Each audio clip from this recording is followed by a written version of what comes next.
इस्लामाबाद इंतजामिया की जानिब से NOC वापस लेने के बाद तहरीक इंसाफ ने आज तरनोल में शेड्यूल जलसा मुलतवी कर दिया। PTI रहनुमा आजम सवाती ने आगाह किया कि बानी PTI ने इंतशार से बचने के लिए जलसा मुलतवी करने का हुक्म दिया। अब जलसा 8 सितंबर को होगा। दूसरी जानिब PTI के जलसे और मजहबी जमात के एहतजाज के पेश नज़र इस्लामाबाद में आज तालीमी इदारे बंद हैं। जुड़वा शहरों में मेट्रो बस सर्विस भी मुअत्तल है। इस्लामाबाद पुलिस ने तरनोल में PTI रहनुमा शेर अफजल मरवत को हिरासत में लेकर छोड़ने का दावा किया है। लाहौर समेत पंजाब के मुख्तलिफ शहरों से भी PTI रहनुमाओं और कारकुनों को हिरासत में ले लिया गया।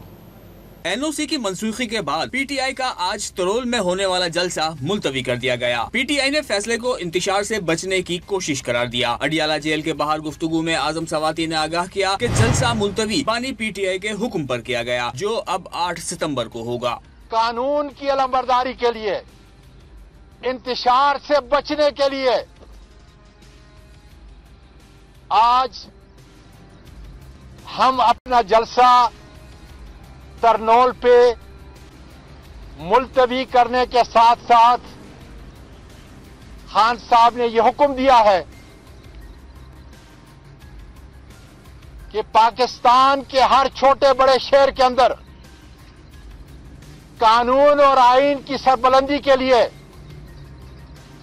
जलसे शुरू करें। दूसरी जानिब PTI के जलसे के ऐलान पर हुकूमती मशीनरी भी मुतहरिक हो गई थी। जलसे की काल पर पुलिस ने फैजाबाद और रेड जोन को कंटेनर लगाकर मुकम्मल सील कर दिया था। GT रोड पर कंटेनर्स रखकर आमदोरफ्त को नामुमकिन बना दिया गया। तरनोल में जलसागाह के मकाम को खोद दिया गया है। इस्लामाबाद में तमाम सरकारी और प्राइवेट स्कूल बंद रहे। जुड़वा शहरों में मेट्रो सर्विस भी मुअत्तल रही। हुकूमत पंजाब ने दहशत गर्दी के खतरे के पेश नजर सूबा भर में दफा 144 नाफिज करके 3 दिनों के लिए जलसे, जुलूस, रैलियों, धरनों और एहतजाज पर पाबंदी आयद कर दी। इस्लामाबाद पुलिस ने PTI रहनुमा शेर अफजल मरवत की गाड़ी रोक ली। पूछगछ के बाद तहरीक इंसाफ के रहनुमा रवाना हो गए। लाहौर में ठोकर नियाज बेग से भी PTI कारकुनों की पकड़ धकड़ हुई। पुलिस ने रुकन पंजाब असम्बली शेख इम्तियाज को गिरफ्तार कर लिया। PTI खवातीन विंग की जनरल सेक्रेटरी और 2 खवातीन को भी हिरासत में ले लिया गया। PTI ने रात गए से अब तक 16 कारकुनों की गिरफ्तारी का दावा किया है। दूसरी जानिब इस्लामाबाद इंतजामिया ने सख्त शराइत के साथ आज के बजाय 8 सितंबर को तरनोल में जलसा करने की इजाजत दे दी। शर्त रखी गई कि जलसा करने वाले अफराद किसी भी शहरी के बुनियादी हुकूक को मुतासिर नहीं करेंगे। शुरका शाम 4 बजे जमा होंगे और उन्हें 7 बजे जलसा खत्म करना होगा। कारकुनान को जलसागाह में बैठने की इजाजत नहीं होगी।